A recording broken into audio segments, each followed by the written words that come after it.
Hello friends, welcome back to मो channel Odia job talent. देखो सांग मैंने एमपीएसडब्ल्यू पिलाମାନଙ୍କର ओरिएंटेशन प्रोग्राम पे एक बड़ अपडेट आसी अछि। देखो आपण मानकर जो केसटी थिला सेटा उठी जाइए और आपण ओरिएंटेशन प्रोग्राम पे से आपन डेट मध्य दे सारी। देखो एठार आपन नोटिसटार कौन अच्छे मुझे जन दूसरी देखा जाए orientation programme of the newly required 2753 number of multipurpose health workers females 110 number of Ayurvedic medical officer and 10 numbers of lectures मैंने homeopathic and 5 numbers of junior assistant of ओरो director AYUSH and health and family welfare department is scheduled to be held on 7/2/2025।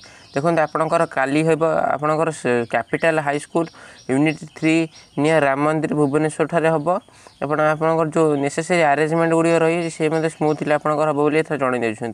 देखो officer employ engaged in above purpose are required to report before the JS Jasmine Pattnaik OS अधिकारी जो मैंने अच्छा से मैंने राम मंदिर निकट 7टार आसी पहुँचे।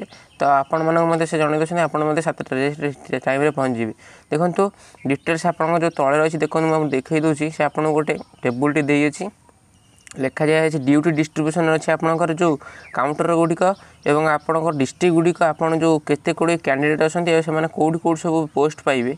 तो ताकू नहीं एठार एक बड़ अपडेट आसी। देखो आपण मैंने मोर टेलीग्राम चैनल जॉइन है पीडीएफ आपको पठेदेवी तो आप निजे निजे देखिपारे। धन्यवाद।